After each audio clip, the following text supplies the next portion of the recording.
Bienvenidos a 5 minutos con. Hoy hablaremos sobre la conmemoración del bicentenario de la muerte de Napoleón Bonaparte. El legado del exmilitar francés y emperador sigue siendo polémico.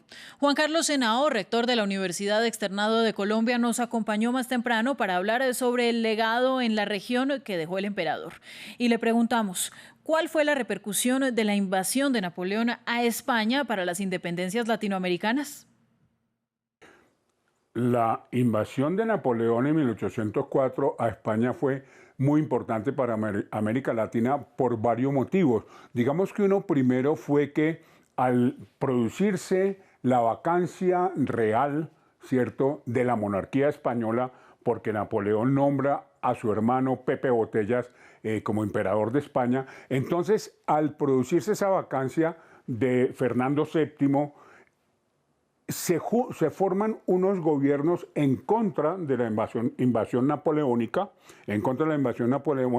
y esos gobiernos en contra empiezan a tener muchas relaciones con la gente aquí en Colombia y en general en América Latina, donde ya de por sí el ambiente está bien caldeado, bien caldeado por las revoluciones francesas, por la revolución americana. Entonces, en esas juntas que se forman y empiezan a tener relación con los criollos, que se llaman, que eran los nativos de América Latina, se va generando como una especie también de rebeldía en contra de la corona española, porque lo que después fue la Constitución de Cádiz y los gobiernos que fueron un poco en contra de Napoleón, convocaron a unas juntas en América Latina, pero esas juntas las convocaron de una manera, digamos, muy discriminatoria, porque de 4 que habían, uno solamente era criollo y los otros eran de España.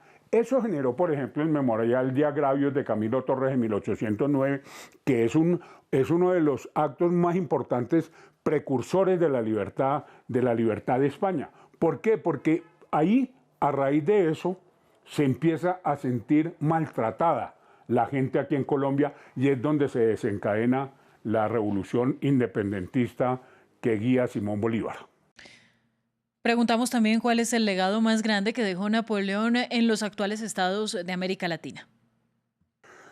Yo diría que el legado más grande de Napoleón es el llamado Código de Napoleón. El Código Civil de Napoleón, que fue traducido por don Andrés Bello. Ese Código Civil es de 1804 y realmente lo dijo Chirac cuando se cumplieron los 200 años del Código Civil de Napoleón, que había sido el mejor embajador de la cultura jurídica francesa, lo cual no cabe la menor duda. Porque este Código Civil que estaban Potier, Portalis, ¿cierto?, y que lo hicieron bajo Napoleón, por eso se llama así, este código repercutió completamente en todos los países de América Latina. ¿Hay similitudes entre la figura de Napoleón y la de Simón Bolívar? Digamos que yo creo que hay muchas similitudes entre Simón Bolívar y Napoleón. La primera es que en esa época, inicios del siglo XIX, la figura de lo militar era muy importante. Y era muy importante porque las revoluciones se hacían por intermedio de los militares. Y tanto Napoleón como Bolívar eran militares. Entonces, allí había, digamos, una unión. Napoleón siempre fue una referencia para Simón Bolívar. Simón Bolívar le tenía mucho respeto a Napoleón. Y digamos que en otro punto en que tristemente también fueron muy similares, es que a partir de un discurso muy liberal, muy propio de la Revolución Francesa, terminaron siendo unas personas que traicionaron sus principios. En Colombia también se trató de colocar una monarquía hereditaria y realmente Bolívar, al igual que Napoleón, terminaron siendo unos dictadores. Finalmente, la figura de Napoleón es polémica. Algunos lo idolatran y otros lo detestan. ¿Cómo la considera usted? No, claro que la figura de Napoleón, pues sí, hay mucha gente que lo admira, pero personalmente yo considero que él terminó siendo un dictador. Y como dictador, pues los demócratas no estamos de acuerdo y aún más considero que él terminó traicionando los postulados de la Revolución Francesa, ¿sí? Hasta aquí en 5 minutos con. Siga con nosotros en France 24 y France24.com. Buenos días.